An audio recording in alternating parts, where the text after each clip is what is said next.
بسم اللہ الرحمن الرحیم اللہم صلی وسلم بارک علی سیدنا مولانا محمد وعلی آلہ وصحبہ وبارک علیہ وبارک وسلم۔ حضرات گرامی، آپ جس بارگاہ کی زیارت کر رہے ہیں یہ بارگاہ اللہ کے بڑے محبوب اور بڑے ولی کی بارگاہ ہے۔ حضرت کا نام نامی اسم گرامی ہے زبدۃ العارفین، قدرۃ السالکین، امام الواصلین، حضرت خواجہ سید شاہ شہنشاہ ولی رضی اللہ تعالیٰ عنہ، جو بیڑ کے شہنشاہ ہے، اور حقیقتاً اللہ تعالیٰ نے آپ کو شہنشاہی پیدا کیا اور آپ کا نام بھی شہنشاہ ولی ہی ہے۔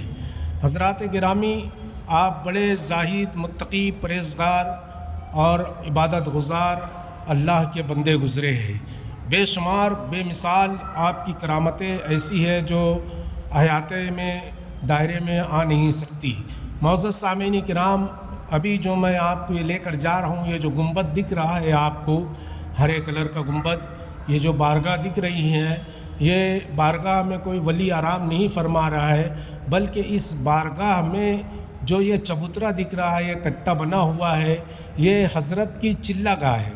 یعنی یہاں پر بیٹھ کر حضرت نے اس کٹے کے اوپر، اس چبوترے کے اوپر بیٹھ کر اللہ کی عبادت کی تھی، ریاضت کی تھی۔ بتایا جاتا ہے کہ آپ جب اس کٹے کے اوپر اس جگہ پر بیٹھ کر چلہ کشی کی اور اللہ تبارک و تعالیٰ کا ذکر و اذکار کیا، تو اس طرح آپ اللہ کی عبادت و ذکر و اذکار میں محو ہو گئے کہ آپ کے دونوں پیر آپ کے مانڈی کے اندر پیوست کر گئے تھے، جانے کے اندر دھس گئے تھے، پیوست کر گئے تھے۔ اور جب مریدین و خلفاء نے آپ کا یہ حال دیکھا کہ سرکار کئی سال سے ہے تو اسی چلہ گاہ کے اندر بیٹھے ہوئے ہیں اور پیر آپ کی مانڈی کے اندر ہے تو پیوست کر گئے ہیں، تو پھر آپ کے خلفاء و مریدین نے آپ کے کان کے پاس اذان دی۔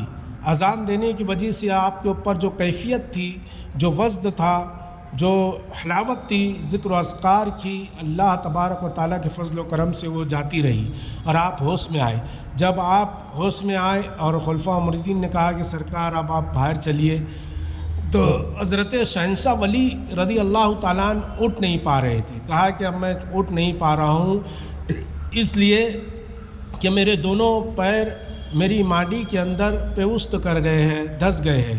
تو پھر لا محالہ مانڈی کے اتنے گوشت کو کاٹ کر آپ کے پیر کو آپ کی مانڈی سے باہر الگ کرنا پڑا۔ تو معزز سامعین کرام، دیکھا آپ نے اللہ کے اس برگزیدہ محبوب بندے نے کیسی اللہ کی عبادت کی، کیسی ریاضت کی، کیسا ذکر و اذکار کیا، کیسا عبادت کا حق ادا کیا۔ کیوں نہیں اللہ تبارک و تعالیٰ ان سے راضی ہوں گا؟ کیوں نہیں اللہ تبارک و تعالیٰ ان کی دعائیں قبول کرے گا؟ کیوں نہیں اللہ تبارک و تعالیٰ ان کے وسیلے اور ان کے تصدق و تسول سے اللہ تبارک و تعالیٰ ہم جیسے گناہ گار، سیاہ کار، بدکار، ذلیل و خوار، جھوٹے گندے بندوں کی کیوں نہیں دعا قبول کرے گا اور ہمارے گناہوں کو کیوں معاف نہیں کرے گا؟ اس لیے کہ ان نے اللہ کی ایسی بے مثال عبادت کی، ایسی بے مثال عبادت کی کہ اس کی تاریخ میں مثال ملنا مشکل ہوتا ہے۔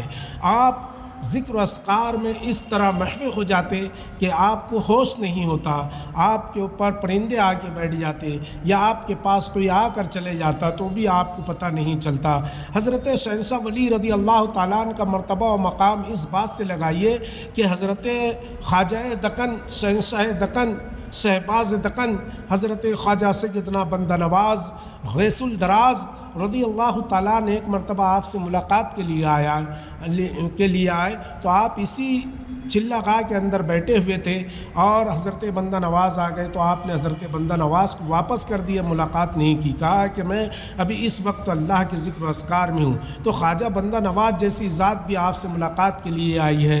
یہ حضرت شہنشاہ ولی رضی اللہ تعالیٰ عنہ کا روضہ مقدس ہے، اور حقیقتاً شہنشاہ کا دربار بھی شہنشاہوں کی طرح ہی چمک دمک کے ساتھ بنایا گیا ہوا ہے۔ ہر طرف رونق ہے، ہر طرف ہے تو شہنشاہ ولی کی بارگاہ ہمیں ہر طرف اجالا ہی اجالا، رحمت ہی رحمت، برکتی ہی برکت ہے۔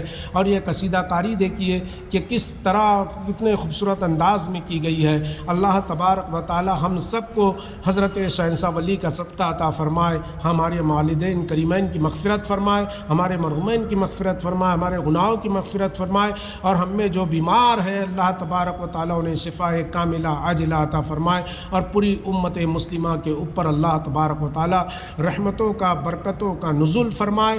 مولا کریم جو بھی پریشان حال ہے حضرت شہنشاہ ولی کے صدقے اور طفیل سب کی پریشانیوں کو دور فرمائے۔ اللہ تبارک و تعالی حضرت کے صدقے اور طفیل ہماری دعاؤں کو، ہماری عبادتوں کو، ہماری ریاضتوں کو ابھی اللہ تبارک و تعالی قبول فرمائے، اور اللہ تبارک و تعالی ہر والدین کے بیٹوں کو ان کی ہے تو خدمت کرنے کی توفیق عطا فرمائے، نیک صالح اولاد عطا فرمائے۔ اللہ تبارک و تعالیٰ کی بارگاہ میں دعا گو کہ اللہ تعالیٰ اپنے ان مقدس بندوں کے صدقے اور طفیل ہماری دعائیں قبول کرے۔ وما علینا الا البلاغ۔ السلام علیکم۔